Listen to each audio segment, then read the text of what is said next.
And I'm going to go back to a point that I was sharing with you all a few weeks ago, is that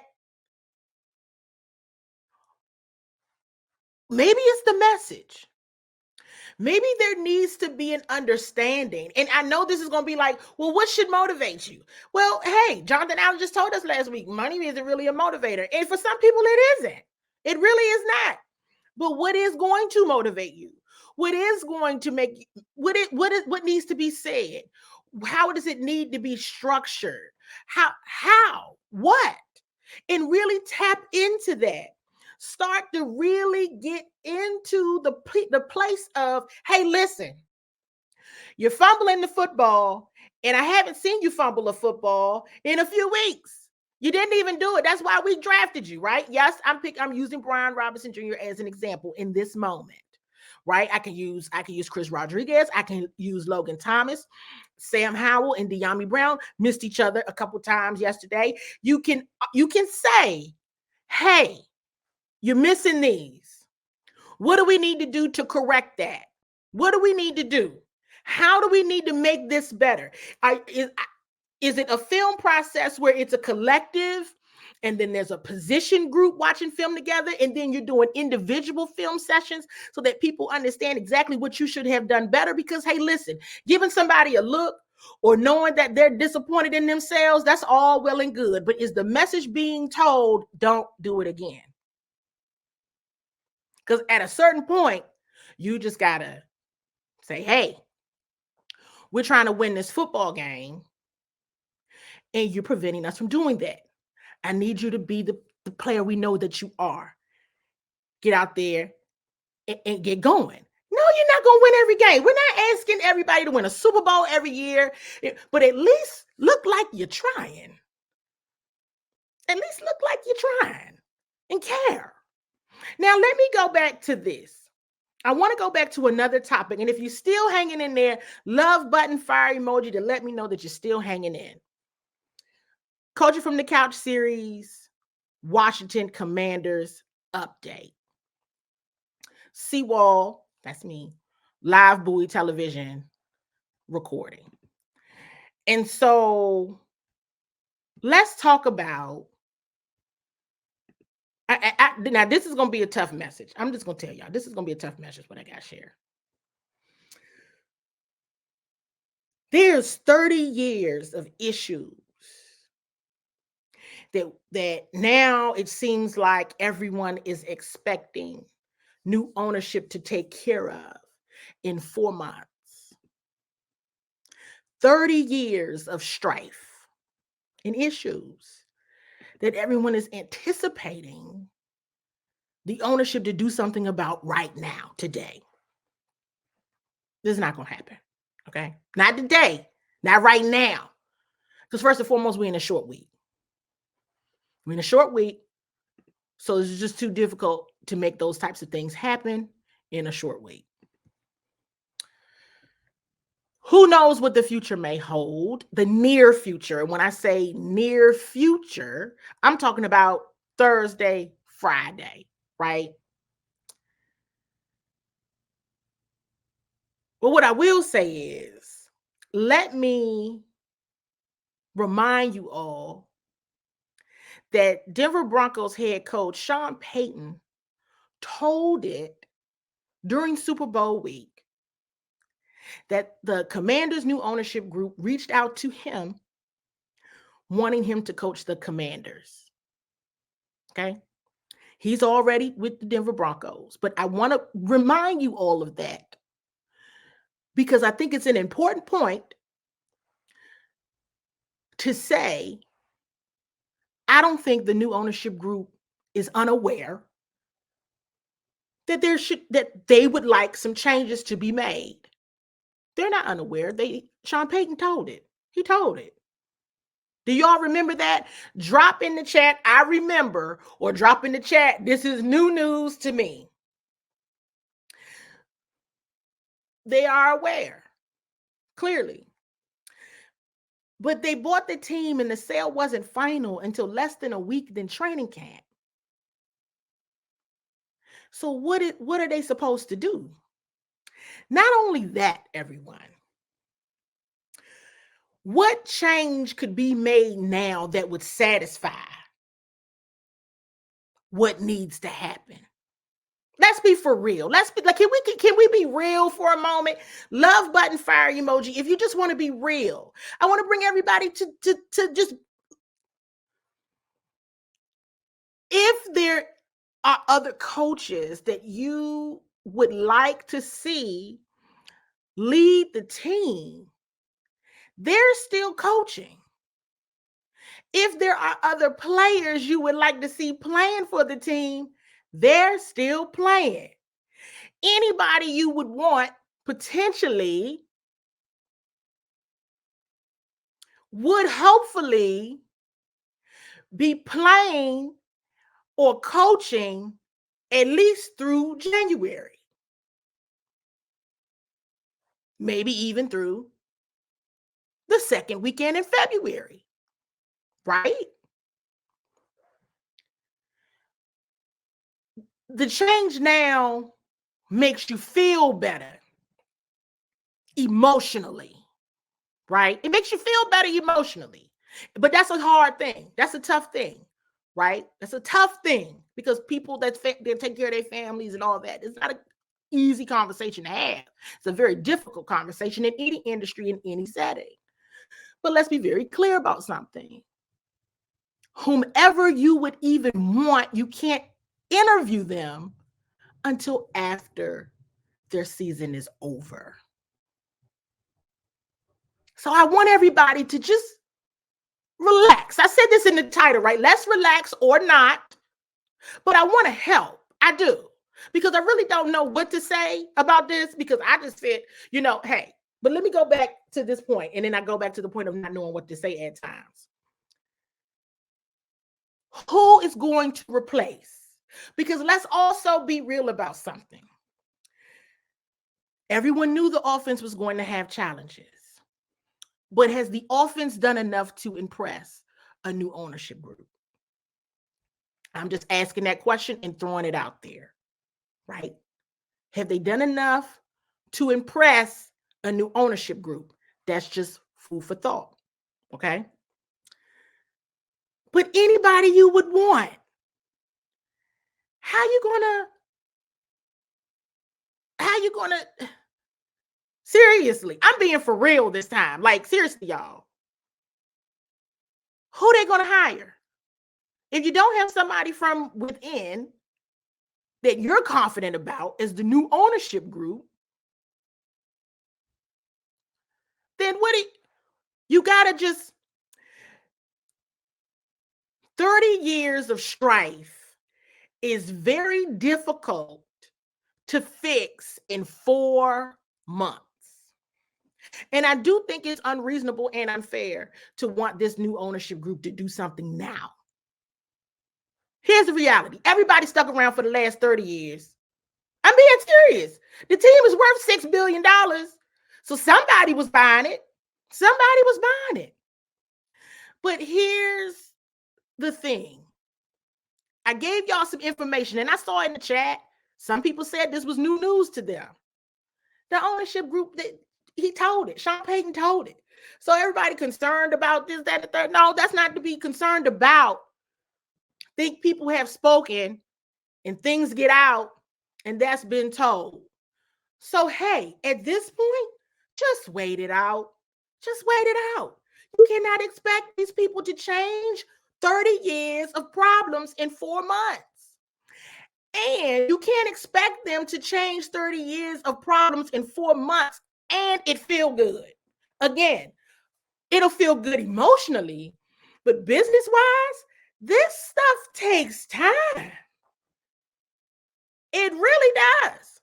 Because while we're moving on to what we want to see from a coaching perspective or play, okay, well, who's picking the players? What about the talent evaluation process of this? See, this goes deeper than just coaching. Who's picking the players? Who's doing the scouting? Who's doing the evaluation? That's something that is not going to happen today. And I will say this. Of course, there's someone out there. But if they had confidence in the coaches that were in-house, there would have been a change by now. If there was confidence in who was already there. And of course, you reach out to coaches. But people are still playing football. They're still coaching. Those are things that you can't just allow people to come in next week.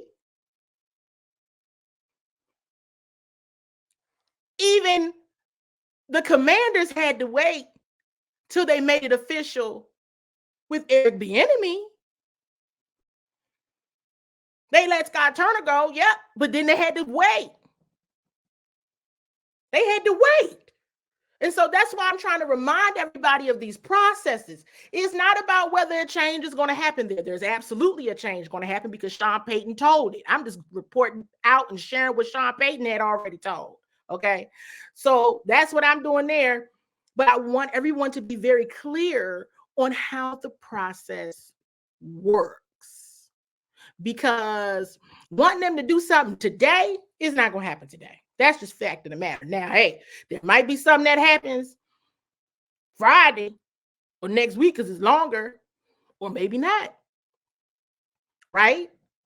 So, as long as everyone is clear, because Sean Payton told it, that the new ownership group has an idea of what they want, who they want, right?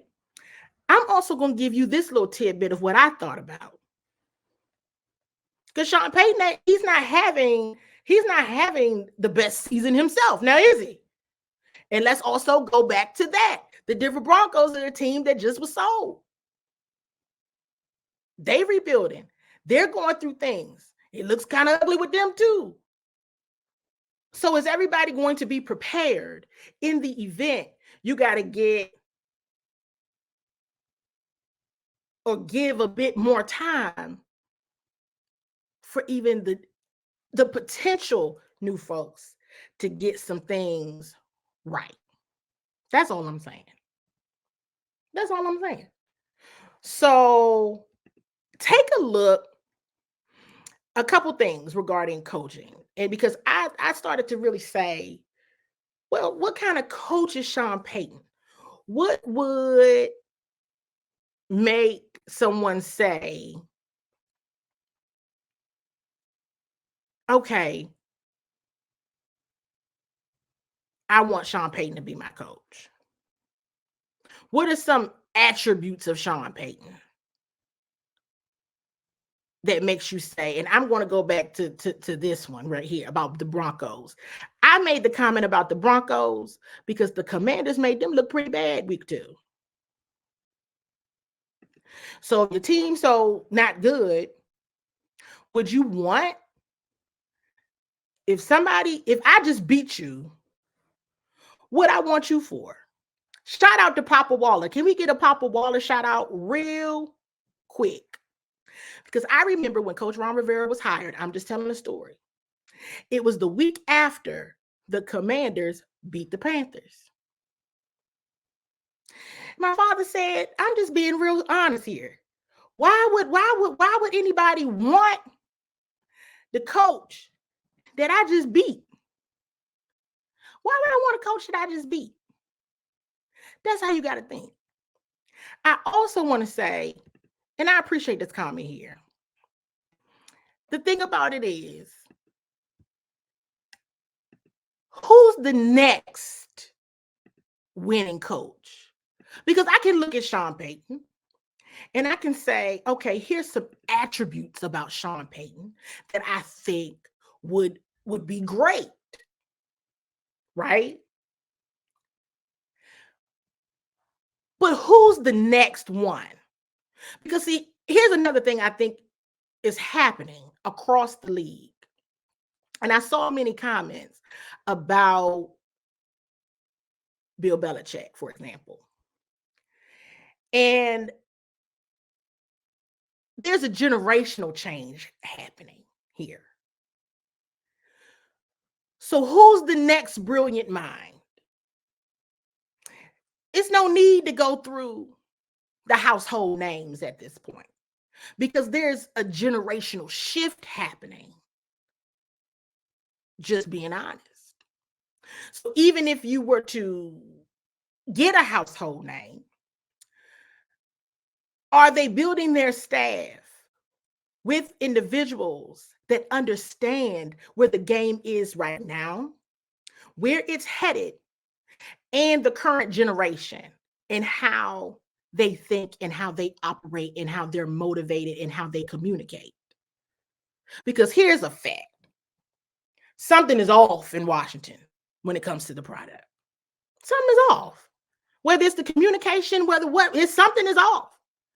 But in terms of trends and coaches, sure, you can bring in someone with historical wins, a Super Bowl here, a many Super Bowls there. But how about getting a staff of the next ones in line? Who's the hot offensive coordinator right now? Not offensive coordinator, defensive coordinator. Who's the hot defensive coordinator? Who's the next hot position coaches? Who are they? Where are they? Where are they? And if you believe you have them in-house, because see, here's the thing with new ownership, I can bring everybody I want. It's just like when you buy a new house. I'm not keeping no old furniture. And some people, they do. They do keep old furniture. They keep the furniture from the previous owner. They do. But some say, I'm gonna fix up the place. I'm gonna fix that place up. Matter of fact, I might renovate it. I might remodel it. You might drive down this street and not even recognize this house because I done painted the shutters. I done redid the driveway. I done did everything. It's not even the same house. It's the same address, but it's a different house. So these are the things that I'm going to encourage people to think about. Who's the next one? Do we even know? Have we even figured it out? Who's the hot name right now? Which teams have defenses that are like, okay, wait a minute, who's that defensive coordinator? Who found these players? Get down in the minutia of who has found these players. Who was the scout or the talent evaluator that found some of your favorite players in the league? That's who you need to find out who they are when it comes to that. So listen, I'm going to tell y'all, it's not about change coming because the proof has already been told. What it is, however, is about what it's going to look like for the future of the organization and understanding that culture change and a culture change of winning, that in itself is a change in the culture. A team that's been doing something for 30 years, winning has not been a part of that. So even winning is a change in the culture. So who's going to start that trend? And I also want to ask you all this because I talk to people and I say, well, what does winning look like to you? Because see, when someone asked me, general manager, well, who do you want to be? Who do you want to see the next GM? I said, well, whoever came in and won a Super Bowl within 3 years.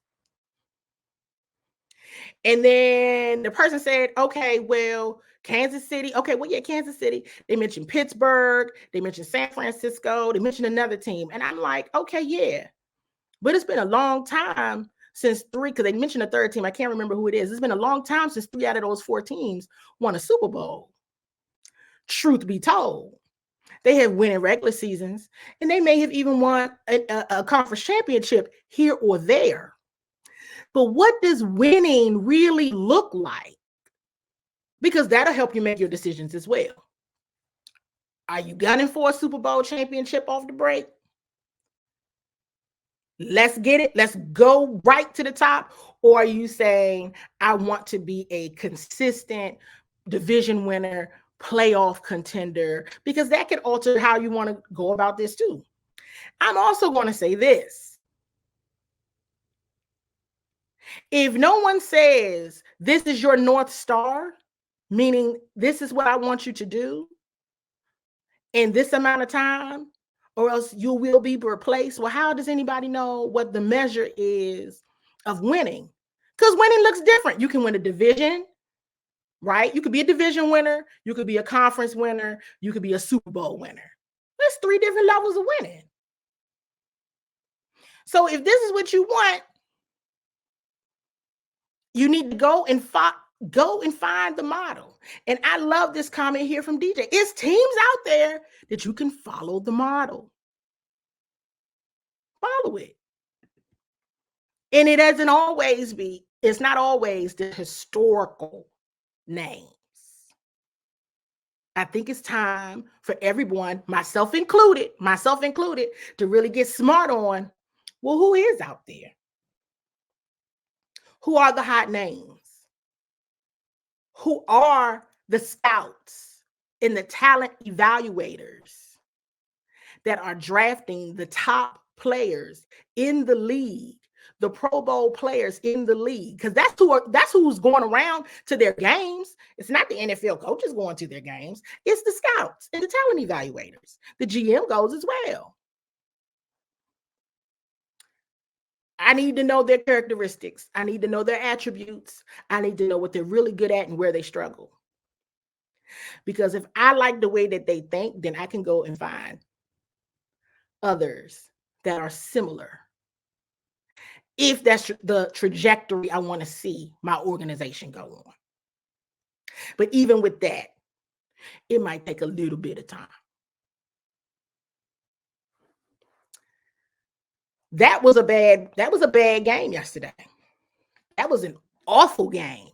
And I'm going to go back to this point, and then we're going to shut down for the evening. And that is simply this. I give the teams that I cover, and people ask me this all the time. They're like, how do you cover a team where you grew up being a fan of the team? How on earth do you do that? And shout out to my big brother, Lake Lewis. You all tag Lake Lewis right now. Let him know that I'm talking about him on this show. Let him know. Candi brought your name up on the show. When I first started in the business, I always mention those that were before me that have helped me over the years. And as soon as I got into the business, they gave me advice. And Lake is from this area as well. And he said to me, you can't be a fan anymore. You can't be a fan anymore. You got to give it up. You got to let it go. Paraphernalia, whatever it is you do, if you want to be effective at this job. And that goes for everybody. I have people tell me all the time, I don't know how you do it. Some of the top names in sports analysis, broadcasting, writing, they're like, I have no idea how you sit here and watch this, because it's difficult watching a team that, but it gets difficult anyway, because you spend so much time with them, you see what they're doing in practice, and then in this case, you get to the game and you're like, whoa, where is that all coming from? So shout out to Lake Lewis for that advice, because I have a rule. I let them make me mad one time, like where I can feel it, like disgust, like upset. I let them get me one time a season. They get one time. They don't get multiple, because I got to be able to do this, and I got to be able to do this fairly and objectively, right? Not, because you're around these people. They're your co-workers. You got to be able to talk and deal with it. One time. They get me one time. So I was fine yesterday. I was okay.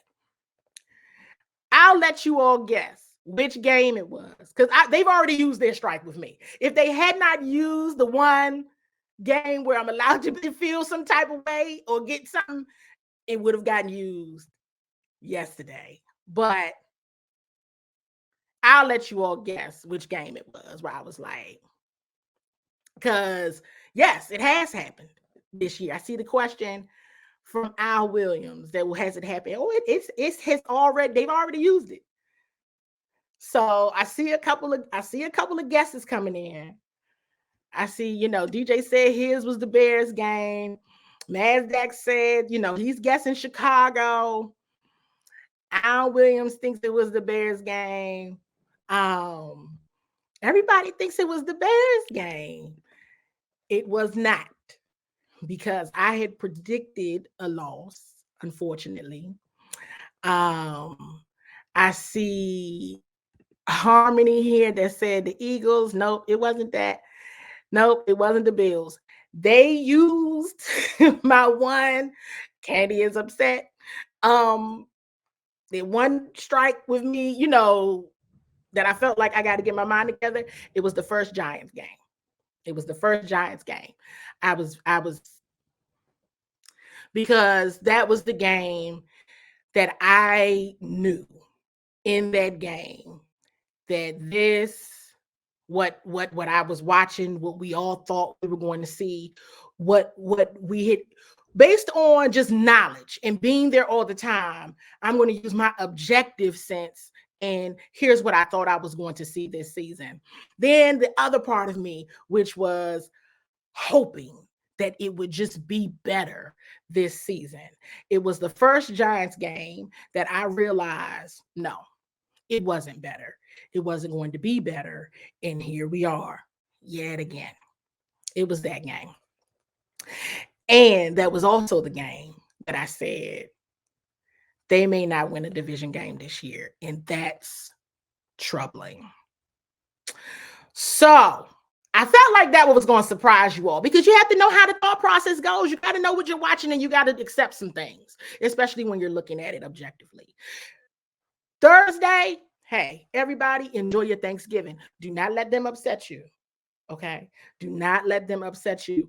Yes, I am traveling for that game. I will be in Dallas. I will be there. And so we'll connect again next week. There will not be a show Thursday night, but I will be there covering the game. So make sure you are tuned in and locked in to CWall. What is it? CWall SE. I'm on all the places. So happy Thanksgiving. And let me tell you all, I'm so grateful for each and every person that tunes into this show live, that watches the show afterwards or listens in to all of the commentary afterwards. All jobs are hard. There's no job that's harder than the others. But I often, my show script was done early yesterday, but I know the passion of this fan base because I was once a part of it. I get it. I do. And I'm able to have those candid conversations with players and coaches about those things as well. But I also have to be objective in telling you all what it is and what it isn't, and not, do the feel good talk sometimes when that's what it is. So I will be working on Thanksgiving. I am looking forward to it. Just because I hear that, Jerry Jones and the Cowboys staff they're always very hospitable. Let me just say that. They're extremely hospitable. There's a great staff there. So I am looking forward to it, but I'm especially grateful for all of you. So thank you for watching. And hey, the Commanders going to have to thank y'all for being fans, because y'all sticking it out real good. But listen, enjoy. Do not let them upset you, whatever the case may be. Okay. So you all have a great one. There still is time to share this show with your Washington Commanders loving family and friends. And I will see you guys again soon.